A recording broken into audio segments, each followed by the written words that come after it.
والصلاة والسلام على رسول الله سيدنا محمد بن عبد الله وعلى آله وصحبه ومن تبعه ونصره ووالاه. Amma ba'du, yang saya hormati DKM Masjid Jami Al-Jihad Kompleks Angkan Cidodol, yang saya hormati para bapak dan ibu jamaah Masjid Jami Al-Jihad, yang saya hormati para asatidzah yang mohon maaf tidak saya sebutkan namanya, namun insya Allah tidak mengurangi mahabbah dan ta'zim saya. Alhamdulillah, kita bersyukur kepada Allah Subhanahu wa Ta'ala. Pada pagi hari ini kita masih diberikan limpahan nikmatnya sehingga kita dapat hadir di tempat yang mulia ini melaksanakan kewajiban kita sholat subuh berjamaah, dan kita lanjutkan dengan ta'lim dan mudzakirah.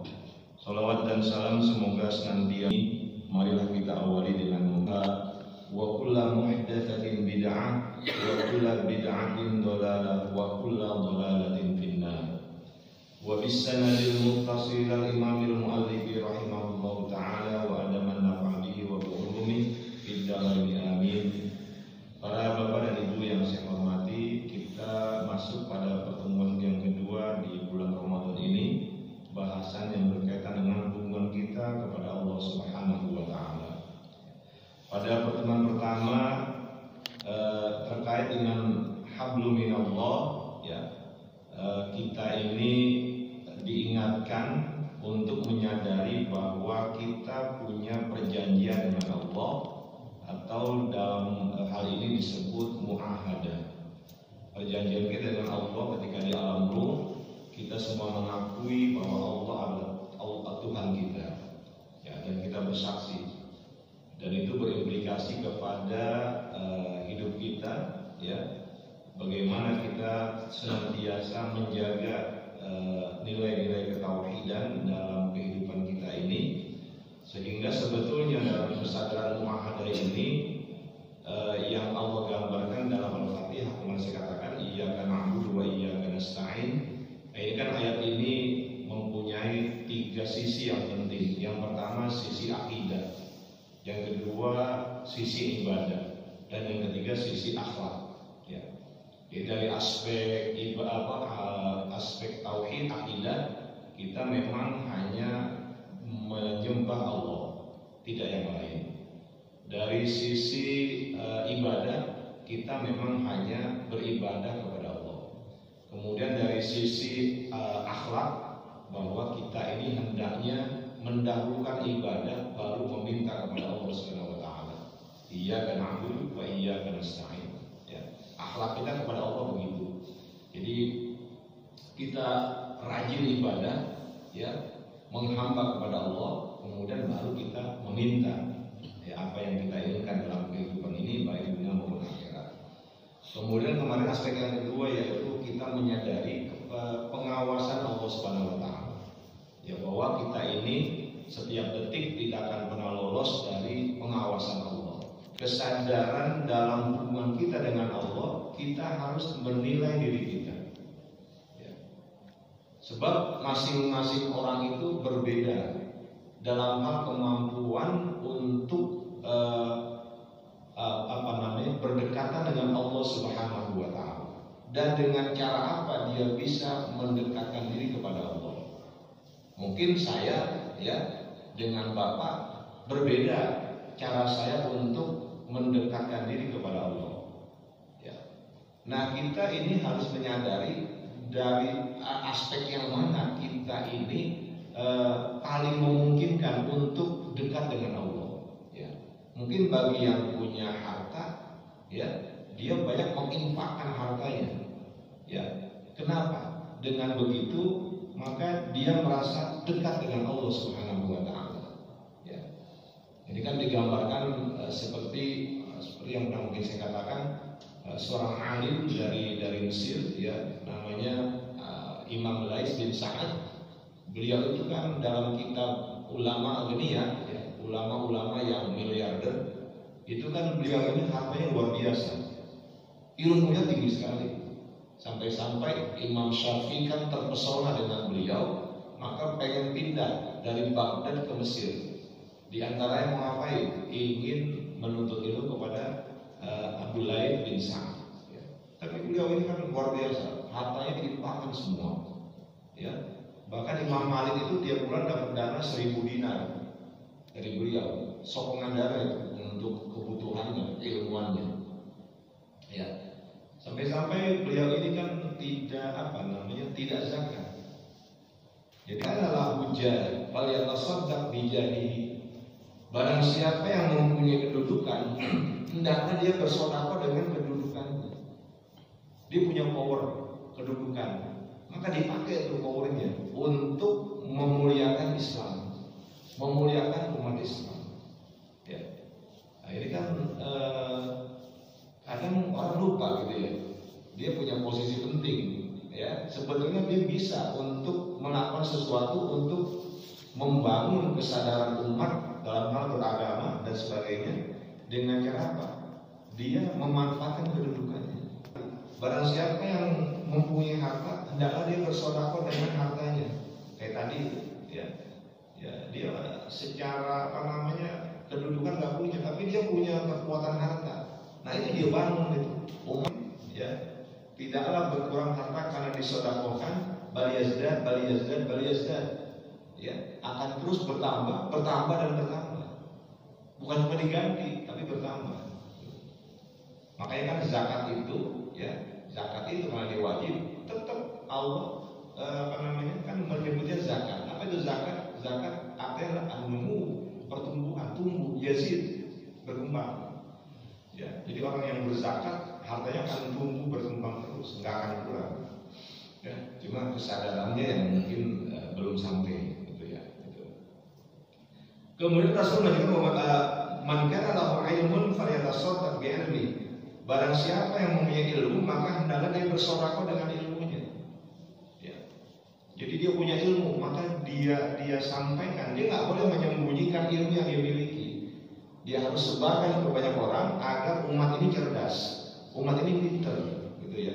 Jangan kemudian kalah dengan umat yang lain. Gitu. Jangan kemudian ilmu itu disandingkan dengan penawaran berapa saya bisa dapat dari ilmu itu. Ya. Walaupun memang pada zamannya Harun al-Rasyid, zamannya Al-Ma'mun, itu kan seorang ulama yang menulis kitab, kan kitabnya akan ditimbang. Ya, tulisan akan ditimbang berapa berat tulisan tersebut, karyanya, maka akan dibayar dengan emas sesuai dengan beratnya. Ya kalau beratnya kitabnya itu 1 kilo, ya dapat 1 kilo. Itu penghargaan pemerintah kepada ilmuwan, kan kayak begitu. Ya, ilmuwan nggak minta, dia nggak minta, tapi itu dihargai, gitu, dihargai. Nah oleh sebab itu dalam yang kita tasawuf memang tidak boleh seorang yang mengajar kemudian dia menuntut sesuatu dalam bentuk harta dunia. Ya, ketika dia diberikan itu kan namanya bagian penghargaan, bagian dari penghargaan.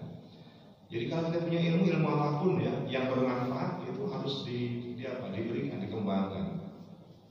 Wa man kana lahu quwwatun falyatasaddaq bi quwwatihi. Barang siapa yang mempunyai kekuatan, maka hendaklah dia bersedekah dengan kekuatannya.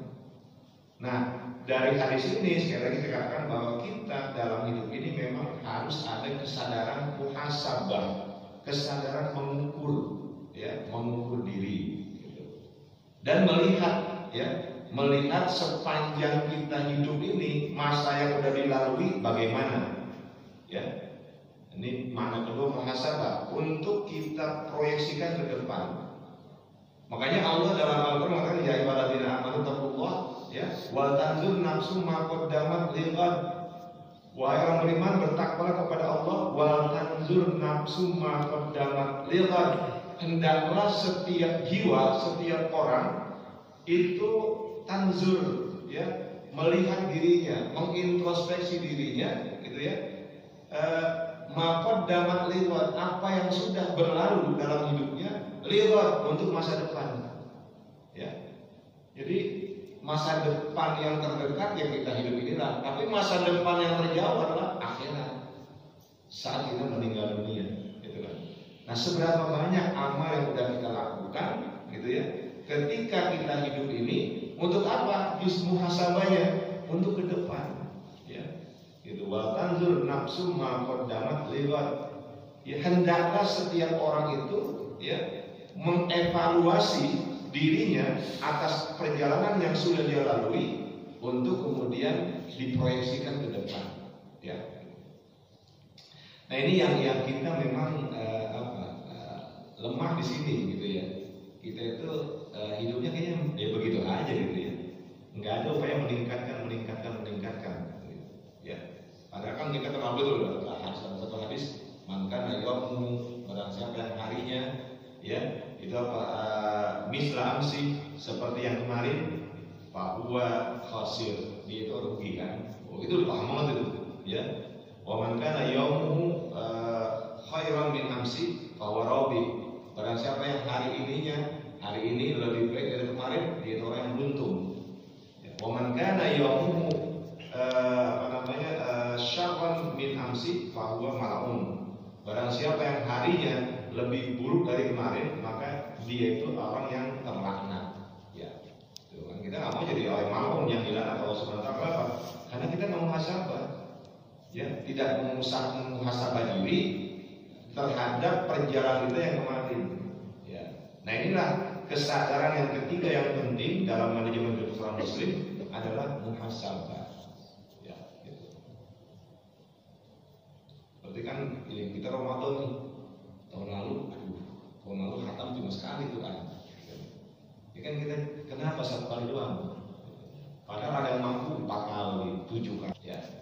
Apa itu kesadaran muaqabah? Kesadaran bahwa kita itu memang pernah berbuat dosa. Karena kata Nabi, kullu bani adama khata'. Setiap cucunya Adam itu punya dosa. Ya. Siapa yang bilang bahwa dirinya tidak punya dosa? Nggak ada, ya. Kecuali al-anbiya wal mursalin. Ya. Kalangan wali saja ada dosanya, gitu kan ya. Nah, ini kan dengan kesadaran bahwa kita banyak melakukan dosa, maka Nabi berkatakan wa khairul khata'in at-tawwabun. Sebaik-baik orang yang berdosa adalah yang bertobat. Nah, bertobat inilah yang namanya muaqabah. Kita menghukum diri kita sendiri. Ya. Nah, ini kesadaran berdosa ada, tapi taubatnya kok nggak ada, gitu. Ya, kan mestinya begitu. Kita terus muaqabah, kita menghukum diri kita. Bagaimana caranya? Caranya mungkin kita jam berapa nih? Jam 3 bangun, gitu ya. Kemudian kita tahajud, kita zikir, istighfar pada Allah. Nah, ini kan sesuatu yang menyiksa sebetulnya. Ya, siapa yang bilang enak? Bangun jam 3 gitu ya, dini hari, orang-orang pada tidur, masih terlelap, kita bangun. Ini kan namanya menyiksa diri, gitu ya. Dalam tanda petik ya, menyiksa diri. Memang itulah yang namanya muaqabah, kesadaran kita untuk membebankan diri kita dalam rangka taubat kepada Allah Subhanahu wa taala. Coba dah bayangkan, Rasul itu kan seperti yang kita pahami, kita sudah tahu betul, satu hari itu kan istighfarnya gak kurang dari 100. Ya, ketika Siti Aisyah bertanya, kenapa kok masih istighfar aja? Bukankah Allah sudah mengampuni dosa-dosamu yang lalu dan akan datang? Ya, kata Nabi, tidak bolehkah aku menjadi hambanya yang bersyukur? Ya, jadi istighfar dia tuh syukurnya. Nah, kita Nabi bukan, bahkan alim juga enggak, gitu kan ya. Tapi istighfar males. Istighfar cuma habis sholat aja. Astagfirullahaladzim. Kemarin 3 kali. 3 kali kan? Nanti sholat berikutnya istighfar 3 kali. 5 kali sholat cuma 15 kali. Makanya Nabi itu terkait dengan istighfar. Beliau memang menganjurkan kepada kita, setelah sholat itu kan harus baca istighfar. Jadi astagfirullahaladzim alladzi la ilaha illa huwal hayyul qayyum wa atubu ilaihi. 3 kali. Ya. Karena dengan begitu sholat yang kita lakukan dia akan menjadi penghapus dosa-dosa kita. Ya, itu. Tadi kenapa saya baca gitu ya. Kita bisa menyaksikan lah banyak orang-orang yang awalnya dia itu jelek gitu ya, kemudian dia kembali kepada Allah. Dalam bahasa sekarang hijrah. Ini istilah yang kurang tepat juga sebetulnya, hijrah mana sih? Gitu kan ya. Jadi oke lah, kita itu istilah hijrah gitu ya, hijrah. Kan begitu. Tidak mudah orang yang berawal dari kubangan dosa, kemudian dia berpindah ke wilayah yang suci. Ya. Dan itu menyiksa itu. Orang yang biasa minum dan sebagainya, biasa zina, harus melepaskan semuanya. Itu kan menyiksa, tidak mudah. Ya. Makanya dalam firman-Nya Az-Zumar ayat 54 Allah mengatakan apa? Wa anibu ila rabbikum wa aslimu lahu min qabli ayyatiyakumul adzaba tsumma la tunsarun. Wa anibu ila rabbikum, kembalilah kepada Tuhanmu. Ya. Jadi kembalilah kepada Tuhanmu. Wa aslimu lahu, dan berserah dirilah kepadanya. Min qabli ayyatiyakumul adzab, sebelum kamu didatangkan azab. Tsumma la tunsarun, kemudian kamu enggak tertolong. Ya. Jadi sebelum datang azab, segera kembali kepada Allah. Dan sekali lagi saya katakan, urusan kita kembali kepada Allah itu tidak mudah.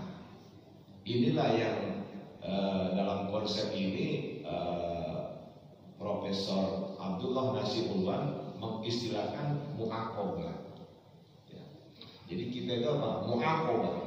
Kan aqob itu apa namanya? Yang menyiksa diri kita lah, gitu ya. Menyiksa, membebani diri kita. Yang bahkan dalam ayat yang lain apa? Ar-Ra'd 28, alladzina amanu wa tatma'innu qulubuhum bi dzikrillah, ala bi dzikrillah tatma'innul qulub. Kan gitu. Orang-orang yang beriman wa tatma'innu qulubuhum, dan hati mereka itu tenang, nyaman bi dzikrillah, dengan zikir kepada Allah. Ya.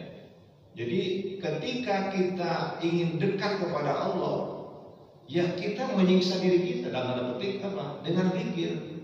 Ya, bisa zikir bil lisan, bisa zikir bil qalb, bisa zikir bil arkan. Kan tiga itu. Jadi zikir itu bukan hanya subhanallah dan sebagainya, itu satu lisan. Kemudian hati masuk ke sini. Jadi lisan kita mengucapkan zikir, tasbih gitu ya. Kemudian masuk ke hati. Kemudian apa? Ada lagi Pak, al-zikru bil arkan, zikir dengan perbuatan. Ya, kita ingat kepada Allah dengan melakukan perbuatan-perbuatan baik. Itu pun namanya zikir. Ya, seperti itu. Nah ini konsep kita sebagai Muslim memang harus kayak begitu. Zikir itu yang mau sampai capek gitu ya. Ada yang berapa zikirnya? 450. Ya, jadi kalau saya pernah dapat ijazah itu, ya dari seorang ulama, untuk lebih dekat kepada Allah, maka dalam berislam itu harus ada punya kesadaran mujahadah. Ya, mujahadah. Apa mujahadah itu? Keseriusan, ya, kesungguhan bahwa kita ini hidup di dunia bukan main-main. Ya. Kita ini diminta untuk kembali ke rumah yang asal. Karena bapak moyang kita, ya, Adam alaihissalam itu berasal dari surga. Kemudian karena perbuatan yang sedikit saja diturunkan ke bumi, dan kita harus kembali ke sana. Ya, harus kembali ke sana. Untuk kembali ke sana ya mujahadah, berusaha keras, ya, agar kita bisa kembali ke surganya Allah Subhanahu wa taala, bukan ke neraka. Neraka itu bukan asal kita, ya. Jangan sampai kita ke sana. Nah, untuk itu apa? Perlu mujahadah, perlu aktivitas. Faidah faradh dan pansor. Apabila kau telah selesai mengerjakan sesuatu, pansor, segera kerjakan yang lain. Ini Islam, nggak ada waktu yang santai, nggak ada main game gitu. Main game nggak ada, berjam-jam main game gitu ya. Nggak. Faidah faradh dan pansor. Apabila kau telah selesai mengerjakan sesuatu, pansor, segera untuk mengerjakan yang berikutnya. Gitu, ya. Jadi apa? Wabtaghi fima ataqallahu darul akhirah wa la tansa nasibaka minad dunya. Ya. Dan carilah apa yang Allah telah karuniakan kepadamu, yaitu darul akhirah. Ya, akhirat. Itu Allah sudah karuniakan. Tujuan kita adalah darul akhirah. Ya. Wa la tansa nasibaka minad dunya, tapi jangan kau lupakan bagianmu di dunia. Ya. Itu Allah cuma bilang ke redaksi wa la tansa, jangan lupa. Saya mau ke pasar, jangan lupa ya, beli ini, ya kan? Mungkin ke pasar tujuannya untuk beli sesuatu yang penting, tapi ada pesan, jangan lupa ya, jangan lupa, dikit banyak, dikit kan, jangan lupa, ya kan, ya sedikit kan, gitu, ya. Nah saya kira ini karena saya diminta untuk menampung pertanyaan yang saya nggak yakin bisa terjawab semua, gitu ya. Karena Imam Malik itu diberikan pertanyaan 32 yang bisa dijawab bagian dari akidah kita, ya, ketauhidan kita, maka harus memenuhi 5 kesadaran. Yang pertama adalah mu'ahadah, kesadaran bahwa kita punya perjanjian dengan Allah untuk selalu mengesahkannya, menjadikan Allah sebagai satu-satunya zat yang wajib disembah. Yang kedua kesadaran muraqabah, kesadaran bahwa kita ini selalu dalam pengawasan Allah, nggak akan kita lepas. Yang ketiga adalah kesadaran muhasabah, kita mesti terus mengintrospeksi diri kita, mengukur kemampuan kita untuk kebaikan diri dan umat. Kemudian yang keempat adalah kesadaran muaqabah, kesadaran bahwa kita ini harus membebani diri kita untuk beribadah kepada Allah karena kita banyak dosa, gitu ya. Kemudian yang terakhir yang kelima adalah kesadaran mujahadah, kesadaran bahwa kita ini harus terus untuk menjadi yang terbaik, ya, serius, optimis, kemudian kita punya kesungguhan, ya. Kira ini mudah-mudahan apa yang disampaikan oleh, saya tinggal menyampaikannya